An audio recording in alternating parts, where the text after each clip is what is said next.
Villains, gangsters, or faces as they prefer to be called, are the men that have been making newspaper headlines for all the wrong reasons over the past 50 years. Some are instantly recognisable, but many are not. And if I stick a gun in your face, you're going to open up the door.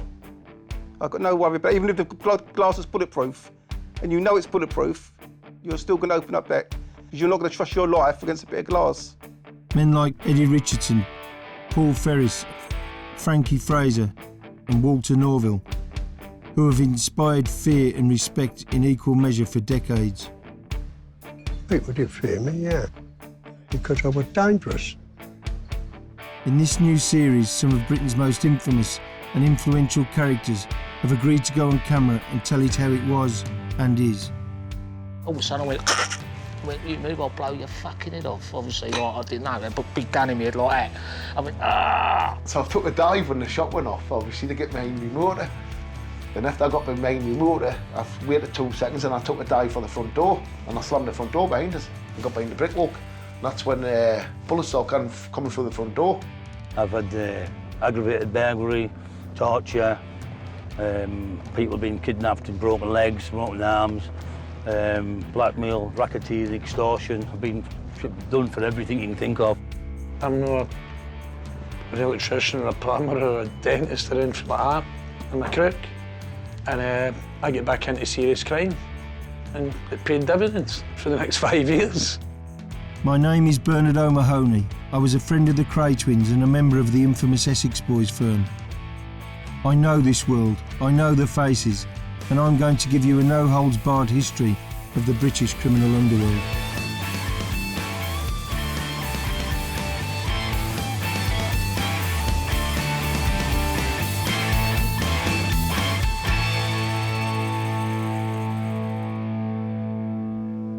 If you think gangs are glamorous and cool, be prepared to be disappointed, because the only cool gang members that I've ever known were on ice in the morgue. And if you think you're too smart to be imprisoned, just bear this in mind. You don't have to be caught doing anything to be sent to jail. The very fact that you're associating with criminals could mean you end up dead or you spend the rest of your life behind bars. You know, in the long run, I mean, I spent 2 10-year sentences I did, and without the other little bits, so about 26 years imprisonment I was sentenced to, and I've done about 16 years altogether. So, I mean, it's not a thing I recommend to anybody. You know, there's all them fucking birthdays, Christmases, and New Years, and when you're laying in the nick, that's not a nice time to be in the shovel. Well, I think my dad had done over 40 years in jail. I've done about 25 years. I think Patrick's done at least 16 or something. Frank's done nearly more or less the same. We've done a lot of bird between us all. They know how to put us away, that's for sure. But if you're in this game, you've got to expect the consequences, you know, of it, of your problems, of your actions. I wouldn't advise to do what I've done, because I've gone through a lot of pain. You know, the beatings, the stabbings, the shootings, and the arrests, the jail sentences. It's not worth it in the end. Because I've been banged up most of my life, you know what I mean? From I was a young boy, right through to an adult now, you know what I mean?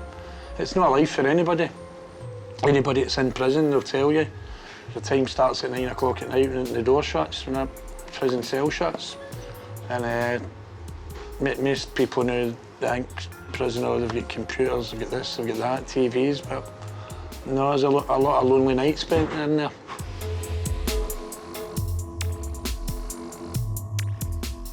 One man who's suffered more than most is Aaron Cochrane. If I was watching a programme called Faces or reading a book called Faces, the first thing that springs to my mind is why is this person being involved if he's not a criminal or in some way involved with criminality? However, to me, a face is someone who's become notorious by hook or crook, you know, be it his own fault or not his own fault. You know, some people are born notorious, some people achieve notoriety, others have it thrust upon them. I've had it put on me from a young age by the police because maybe they viewed me as an easy target. But what forum do I have to set the record straight? apart from a programme like this, which is, you've taken an interest because of the notoriety that I've mentioned. It's by virtue of that I've got the platform, if you like, in order to try and counter it. In 1994, Coughlin was arrested and charged with the murder of Chris Little, a notorious Stockport villain. Little had been shot in the head as he sat at traffic lights behind the wheel of his car. At the time of his arrest, Coughlin accepts that he had been involved in nothing more than relatively minor car crime. There was an absolute evidential vacuum in the early stages of that investigation. Of course, the pressure's on them. So who do they go for? Somebody who sticks out like a sore thumb, somebody who maybe is an easy target because he's involved in some way in criminality, because that seems a common theme with how the police do things as well. So yeah, they wrote me in. The description of the people, I think one was a black guy and one was a 45-year-old guy. And there I was, skinny young man. Coughlin eventually stood trial for the murder, but was acquitted. Yeah, the problem is, Bernie, after they've been exposed, what are they supposed to say? Are they supposed to say, yeah, we are corrupt police officers, yeah, we did concoct stories and concoct evidence to try and cover our own inadequacy? Is that what they're supposed to do? Or is it more likely of people of their calibre that they say, oh, he's slippery, he's too clever, is this Teflon Don, what are we poor police officers supposed to do? It's all so difficult for us. Well, what you're supposed to do is be straight. And when you don't, you undermine everything. Therein lies the problem. In 2002, the police arrested Coughlin and charged him with the murder of a drug dealer named David Barnshaw, who'd been kidnapped, forced to drink petrol and burnt alive. A guy was kidnapped and taken away and he was killed. And that was a terrible thing. The original witnesses, and some of them independent, were giving all manner of descriptions and what happened and all the rest of it. And again, almost to ignore all that and just try and get me at all costs in some way involved. One minute they wanted me to actually be there and try and suggest that somebody heard one word uttered and that could have been my voice. Then when they realised that actually I was somewhere else, they tried to make out like I may have been orchestrating matters and all the rest of it. It was just really, really shocking. If you understood that case, or you read the ruling, there was all manner of evidence against other people. There was no evidence against us. There was DNA on other people, no DNA on us. It wasn't rocket science, any of it. But I think one of the clearest indications of their mindset, this get Coughlin at all costs mindset, was a document that I found from one of the senior investigators. And what had happened is, one of the original witnesses had said they'd seen a guy in a baseball cap, and he was either black or Asian. It was dark, they weren't sure. And they found a baseball cap at the scene. That baseball cap was found to have a black man's hair in it. And a message must have come into the incident room from one of the officers saying, what do I do about this? Shall I send it off for DNA, for testing or whatever else?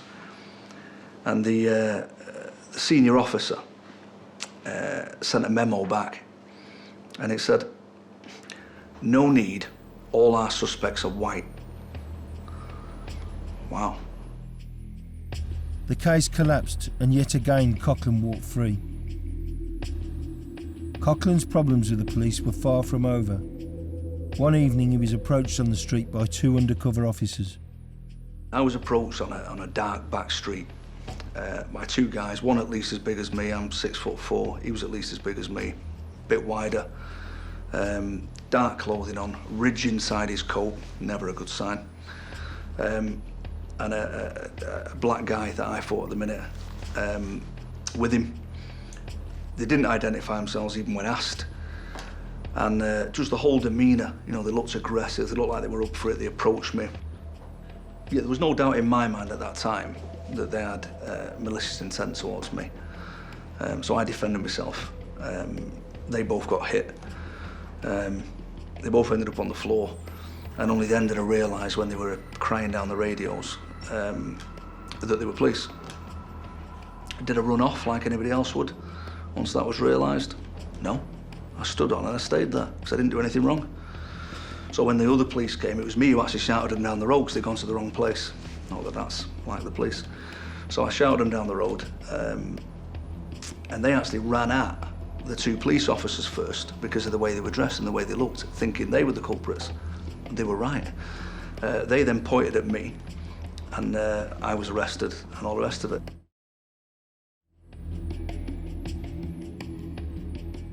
So in anything that involves me, you can always rely on the police for one thing. They'll lie. It's just a standard. In this one, a great big whopper came forth, which was, in the long run, amusing. At the time, scary, again, to be in a situation where somebody's looking you right in the eye and lying directly to you. And I remember we're on the interview, and he said these police officers were wearing overt body armour with police emblazoned across the front. I said, oh, emblazoned? You mean like Vegas? You mean I couldn't miss it? So just so I've got this right, what you're saying is, no matter what the verbals were, the visuals were such that I must have known they were police officers. Is that what you're saying? And he went, that is what I'm saying. I went, good, good. Because in a world of modern technology, where we like to make sure the police are safe, and all police stations are CCTV'd up for their safety at public expense, you won't mind while I have a coffee with my lawyer, just nipping off. You can download it these days, no big long tapes. Download it, we'll wait here for you, and then we can clear all this mess up, can't we? Because they'll be coming out on CCTV, and they'll have these overt body armour on with police emblazoned. Oh, they won't, will they? Because they're lying, aren't they? I'll wait here for you, officer. He starts all out, this is my interview, and all the rest of it. And at that point, and rightly so, he was dismissed.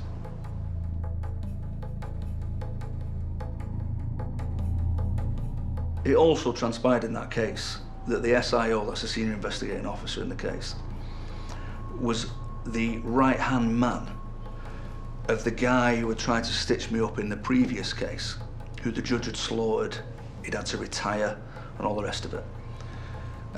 It turns out this was his right-hand man, and yet in interview, I was assured that they were aware of the problems I'd had before with Stockport Police, and that they were independent and seconded in from outside the area to, quote, preserve the integrity of this inquiry. Nice. So it then turns out that it was this guy's right-hand man who was the SIO in the case. So he must have told them to say that to me in an interview, mustn't he? Because that's what they do. They sit upstairs, they decide what they're going to say in an interview, and then they come down and they pitch it. So the actual formula of words that was used to me was given to the officer who pitched it by the SIO. That's just what I've come to expect. When it all eventually came out, obviously the camera evidence, this is the most simple lie, the whopper that I referred to earlier. When it all came out, they were on camera walking out with hoodies, dark clothing, and I think there was a film years ago, Crocodile Dundee, and there was a guy in it who walked and dropped one leg as he walked, Delroy Brown. That's what they look like. You couldn't have looked more like hoodie rats if you tried. Maybe that's the look they were going for. But it certainly wasn't police emblazoned across the front, was it? In February 2010, Coughlin was once again arrested for murder after a well-known Manchester villain, Stephen Akinyemi, was found dead in Coughlin's bathroom. There was a dispute between two people. That dispute was over a nickname, made all the more ridiculous by the fact that there was no confusion. One was black and one was white. I wasn't confused. But they were both my friends. And whether they're confused or not, if I can assist a friend to try and resolve something, then I'm going to. I'd arranged a meeting at my home. My missus and small child were there. The black party was there. The white party was due to come.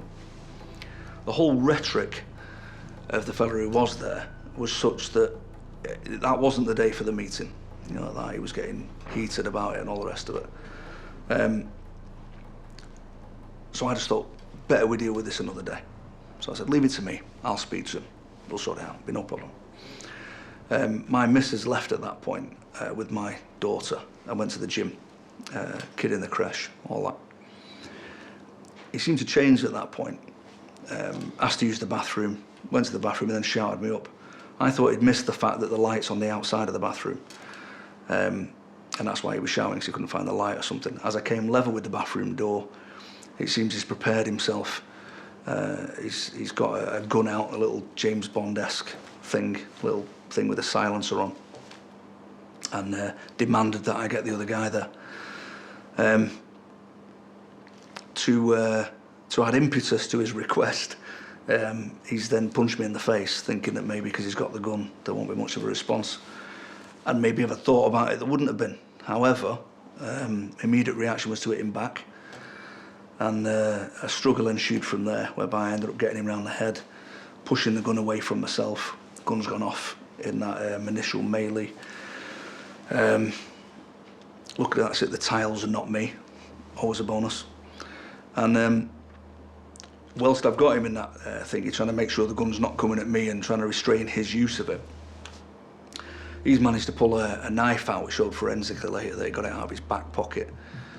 And he's managed to stab me in the jaw, which is cut down into the neck, in the sternum, in the arm and in the hand.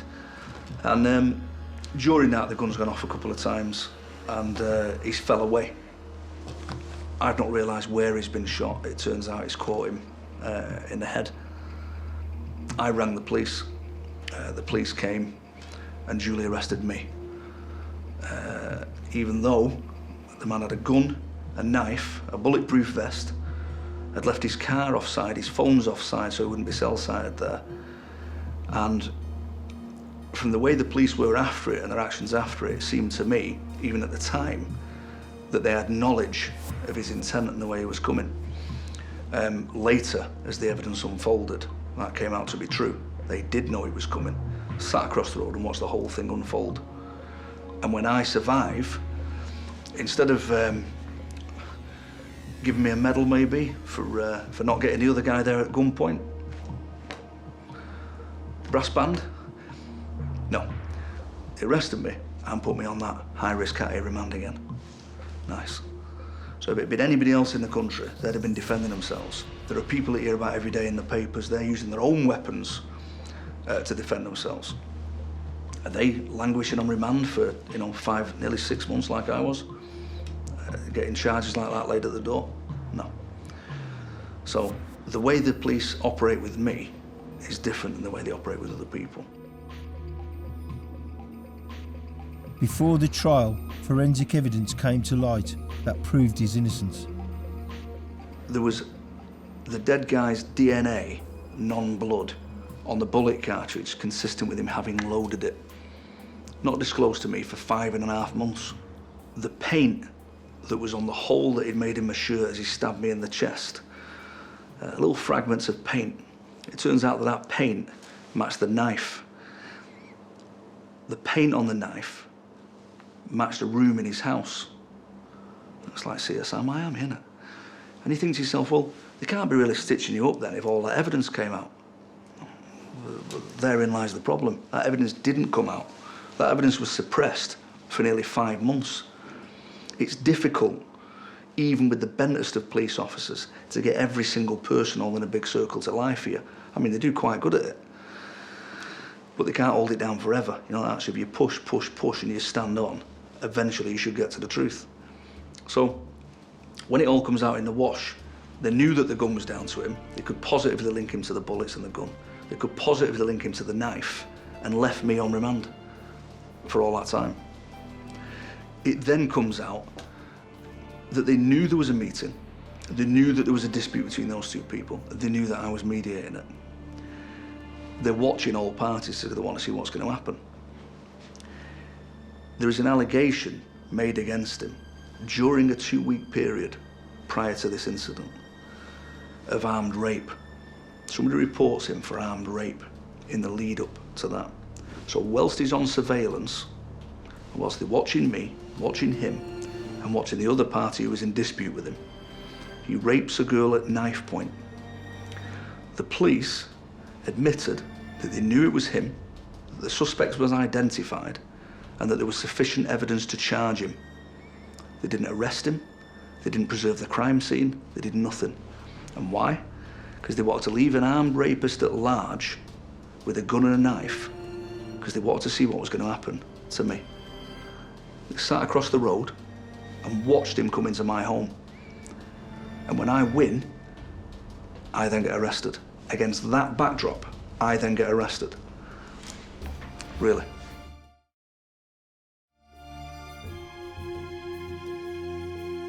After Coughlin was cleared, the press began calling him the Teflon Don, a title he neither recognises nor wants. Despite not being convicted of any charge, he spent 5 years in prison on remand, awaiting the various trials that he's faced. So after all what's happened, Darren, you know, you must have a pretty dim view of the police. Well, you know what it is? Any right-thinking person has got to accept that you need the police.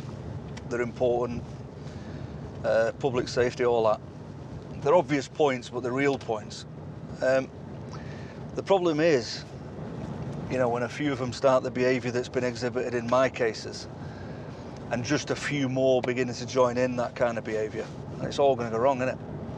Yeah. So it's important that they're brought to book, you know, legitimately brought to book, laid bare, so that the people who do the job properly, they'll look at that and it might encourage them to stay on the right course, might it? So you're saying generally you haven't got a problem with the police? No, absolutely not. Listen, you couldn't sit there and reasonably say all police are bent. They're not. There's plenty of them who do a great job, isn't there? It's obvious.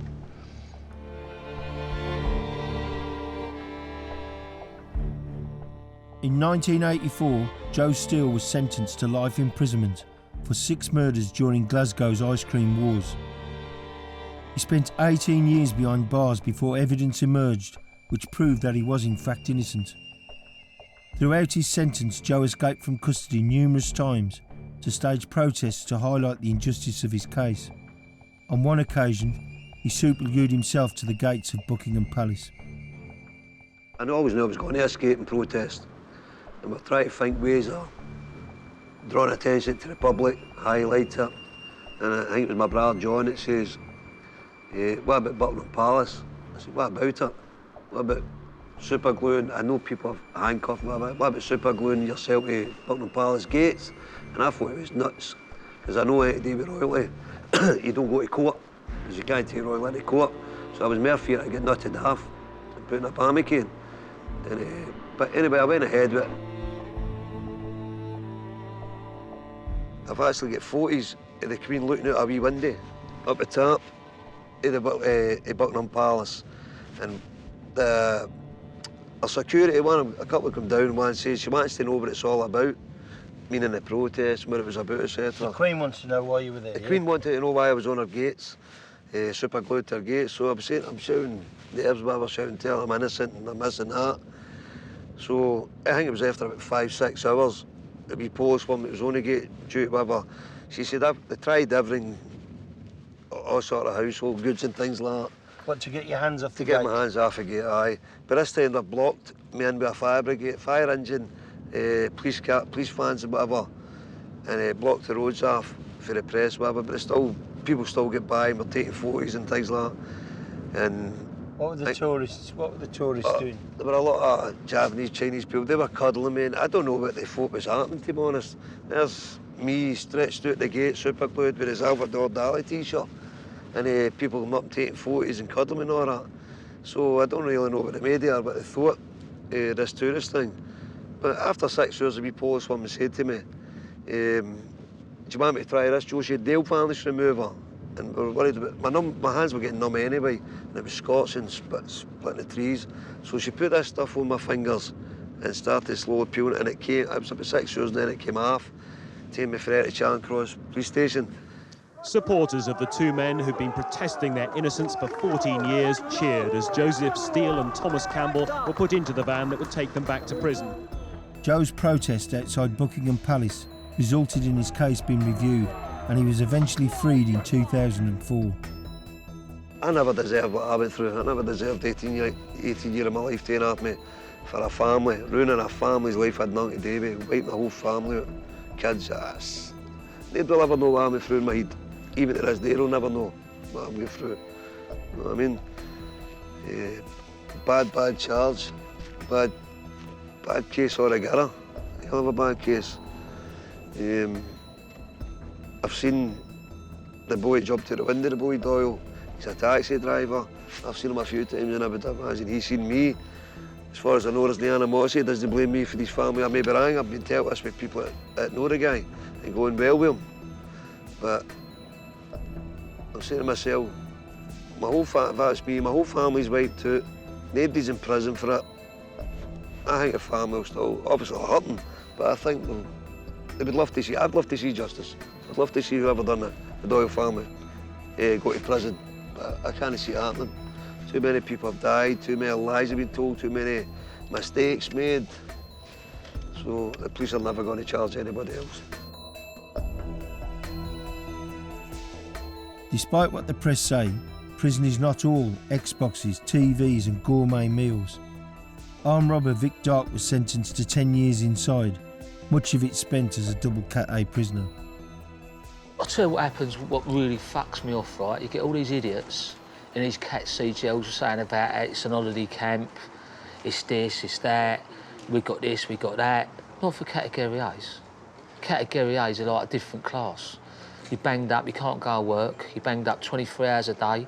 I spent, out of 10 years, I spent probably 5 years in segregation units, banged up 23 hours a day, which test, I mean, literally test your humanity. You're escorted everywhere. I was escorted in, you know, if I sat there and told a normal person I want to court with a big armoured van, bomb-proof armoured van, 3 police cars in front, 3 police cars behind, strip searched, they come in, my cells tested every day for gunpowder. They've got a thing called DST, dedicated search teams, and obviously the Category A's are sectioned off and dug out all the time for security. You spun all the time, you moved all the time. As soon as you land in the prison, you can't say, I'm going to stay here, because you're a double A cat, you get moved straight away. You know, if they fancy you for anything, straight down to segregation, good order and discipline. So, going into these sort of, you hear these knobs on prison, in papers saying about they're sitting there, they're sunbathing, they're doing this and doing that. Fucking hell, you're lucky to see a bit of sun. I never see no trees or plants. All I see was steel and concrete for 10 years. You see so many people killing themselves in jails. It's, you know, it's horrendous. I mean, like, you bang a human being up for 23 hours a day, for year in, year out, in special units, and you see their sanity. But the bit that hurts me more than anything, the screws get off on it. Yeah. And that's the bit that hurts you. And someone goes, I got acquitted. I remember the night I went back after I got acquitted in Winchester, I got back and the screw went, oh, he's just cut himself up. He never done a good job, did he? I looked at him, I thought, that's a fucking human being, mate.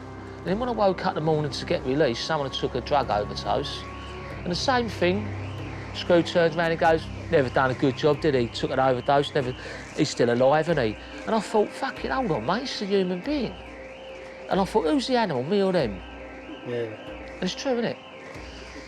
Because they hate you. Like all high-profile prisoners, since his release, Vic Dark has remained under the watchful eye of the police.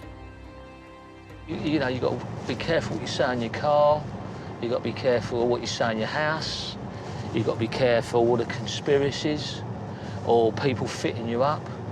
You know, and that's what it's about. It ain't about, it's still hard going. I mean, my house is like a fortress. I mean, because they've made me like that, paranoid. You know, but the technology today, which people don't understand, it's so far they can listen to anything now, especially mobile phones. They are literally bugs, and people, especially young kids, don't understand that.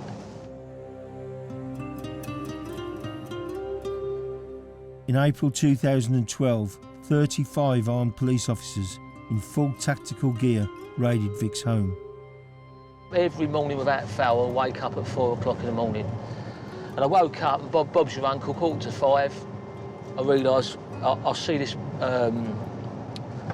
police marked car go past. Then I thought I was seeing things. I see a big Sprinter with armed police on top, a big green Sprinter with police on top of it. I thought, what the fuck was that? And then all of a sudden, an armoured vehicle spread up, and then I see them all jumping out the back like they're doing a rock. And I was really more annoyed, really, because I ain't doing nothing. That's what really upset me more than anything, because I ain't doing nothing. I'm trying to lead a straight life, and I'm still getting loads of hassle from the police.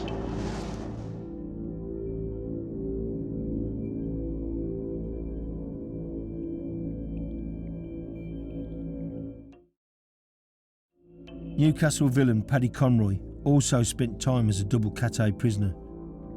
It's an extremely dangerous environment, reserved only for the most high-profile inmates. Whilst in Whitemore prison, an attempt was made on his life. Second time I've been to Whitemore this.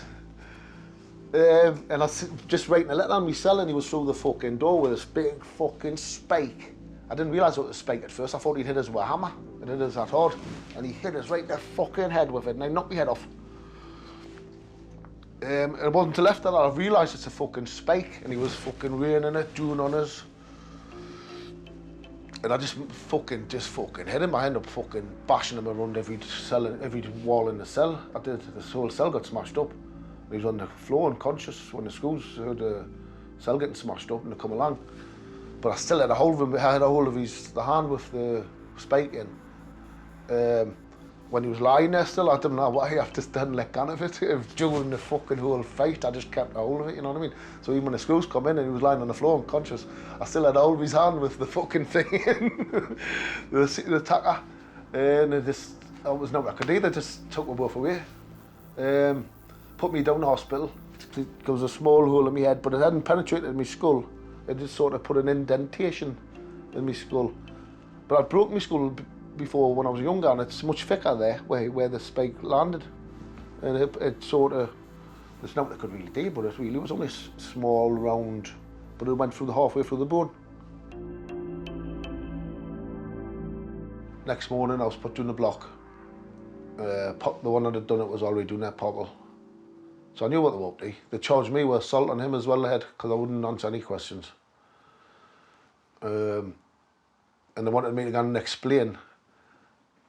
Well, obviously as part of your defence, I knew what they were up to explain what had happened, just to get out of my own charges, but I wouldn't do that. I'll tell you that, Bernie. I just went and pled guilty to assault and popple.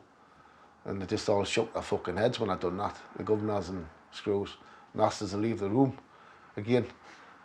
The reason I'd done that was because I would have to put popple in it for what he'd done. You know, I wasn't even going to drop popple in it. I wasn't, not the prison governors, he would get in trouble.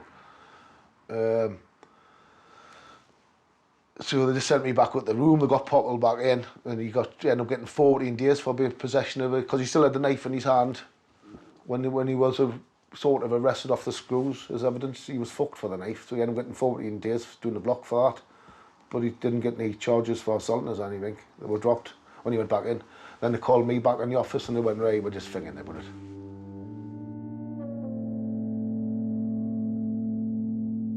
I just consider myself a very, very righteous man, right? And if I'm right, I ain't fucking budging. Doesn't matter what. Who they are, what they are, it doesn't matter. I'm not budging if I think I'm right. I keep my conscience clear through righteousness in my mind and with my way of life. And I've got this reputation and that, but I still have a normal life. And in my normal lives, I don't do anything bad to anybody. I'll only do what I've got to. Trouble comes my way. I never got nothing with trouble.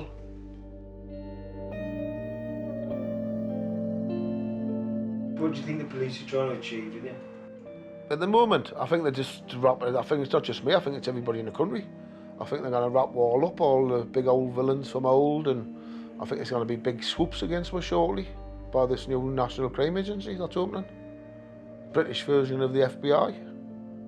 They're collecting the intelligence in on one now. They've been working on it all the way for quite a long time. They've admitted this, and they haven't opened the doors yet. That's what I'm expecting. But what would you want? You know, that's what they want, is to lock everyone up. But what outcome would you want? You know, I just like to be left alone. But I don't think that's the case. I think I'm caught in the history of everything myself. Another man trapped in time is Paul Massie, who believes the police will never allow him to move on. Like Vic Dark and Paddy Conroy, his home is routinely raided in an attempt to disrupt his life. The police come to the house and told me that I was getting killed. Said Louise was getting killed. They said my son and my daughter was getting killed. And they gave us an Osborne warning and left. Then not long after, the door come crashing in at the front of the house and the door come crashing at the back of the house. I've jumped up to grab something, and before I know it, guys are running through the doors with balaclavas on and overalls. And I thought, it's a hit, you know, because there's no shouting police or anything like that. Next minute, I'm tied up, and then they're shouting, police, you're under arrest for money laundering. And that's when I was relieved, because I really thought I was getting took out. Then when I was taken to the police station, and then I was interviewed, which can give you the tape. It's the most utter crap I've ever been arrested for. And I was released, and when I got home, I found out that my girlfriend had been tied up naked in the bed by 8 guys with balaclavas on and overalls. My daughter, who's 14, she was dragged out of bed with no clothes on. And I've got my son, who's 21, who was tied up and took him for threats to call the police. He's never even been in trouble in his life, my son. But all the charges have been dropped on my son. And then they done my girlfriend with disturbing the peace in bed. Disturbing the peace in the bed? bed? While she's in bed, yeah. The police have brought this new firm of police in, heavy-handed police. They're not from Salford, it's not Salford police, it's outside police, and it's the Operation Golf and Soccer, and they've come in, and like I said, they terrorised my house, tried to terrorise me, which they never do anyway. And then they beat a lot of my friends up on the estate, where they got a kid the other week, about 15 people have heard have been beaten up by the police heavy-handed, where they're jumping out with balaclavas, overalls on, and dishing really heavy-handed treatment out to people for unnecessary. The people who are walking down the road with a tracksuit or whatever, they look like one of the lads. They're jumping out and they're giving them a beating. I've had people beating through in the bushes. They got the kid the other week where they smashed him all over, saying we're the new gangsters around here now and all this crap. Now, I thought these are supposed to be police officers. Now, you're going to bring police officers into Salford, heavy-handed and heavy tactic like that. You're going to lose the respect that they've got. They haven't got much anyway. You understand? They haven't got much respect around here, especially in Salford. And they need to report these officers that are being heavy-handed, the straight officers, and flush them out. Then you might get the respect back from the people of Salford. Because we all accept from Salford that if we go out and commit a crime and we get arrested, we'll accept it and go to jail and face the consequences. There's no issue with that. But the way the police are behaving at the moment, I've never seen it in my lifetime. Even in the 80s, when there was no human rights or anything, I've never seen police tactics like today.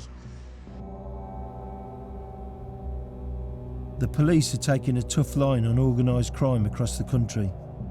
A new FBI-style task force called Soccer has been set up to target high-profile criminals and disrupt their activities.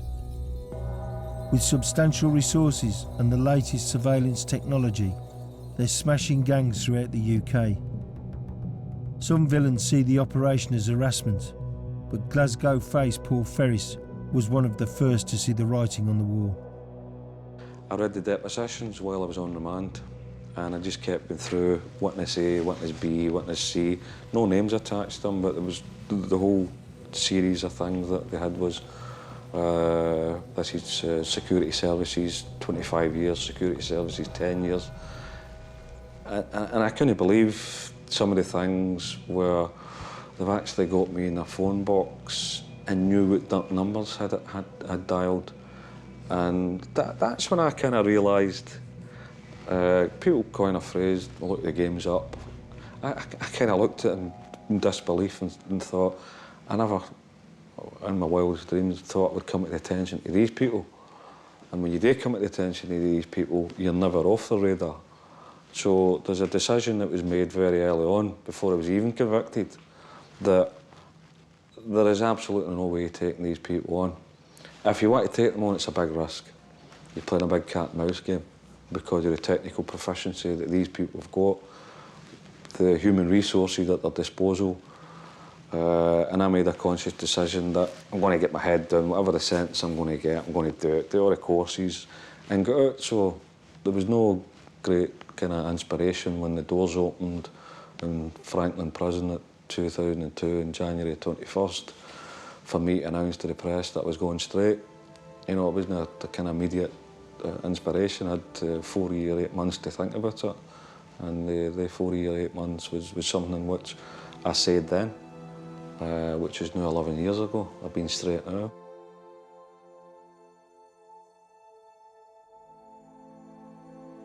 For anybody that's wanting to go down and travel a road and organised crime or to get involved in whatever things that they see as an easy, fast buck, there's always somebody bigger and better out there. There's always somebody wanting to take you out. There's always somebody wanting to betray you. And there's always people that are jealous of you.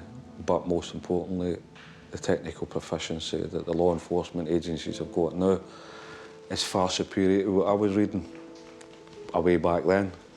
So the message about that lifestyle, it's glamorous when you're in it and when you're getting your money and all the rest of it, but when you realise how much that it impacts on your own family and yourself. You know, you spend the biggest part of your years. I've spent 13 years in and out of prison since I was 16, and there's no glamour in that.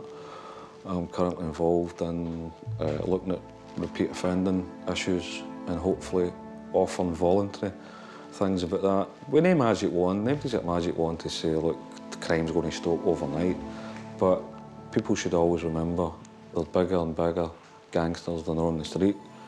They're actually in the House of Lords, they're MPs, they're politicians, they're chief constables. These are the guys that's controlling things. And funnily enough, when you look at the biggest cause of drug deaths in the UK for heroin overdose is a combination of heroin and methadone. And then when they get the heroin, they find out it came from Afghanistan, which is quite funny in a sense, that an occupied country with 95% purity lands in the UK. So government agencies are bigger drug dealers than most people. Government agencies are bigger robbers than most people. And we just need to look at the collapse of the banking institutions to realise how these hedge funds have got absolutely no concern whatsoever for people that have been putting their pensions away for their retirement. So the whole question is, who is real villains? Who is the faces behind the organised crime?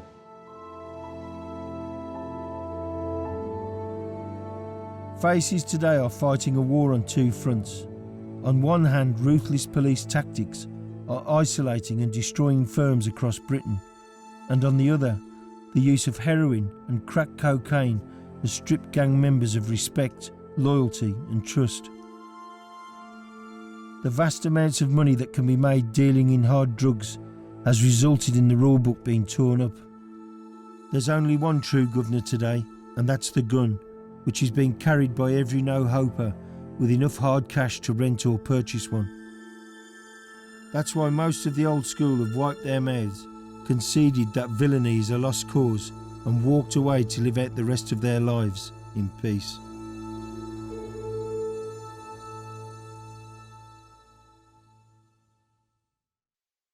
Well, you know your time has come, and you're sorry for what you've done. You should have never been playing with a gun in those complicated shadows.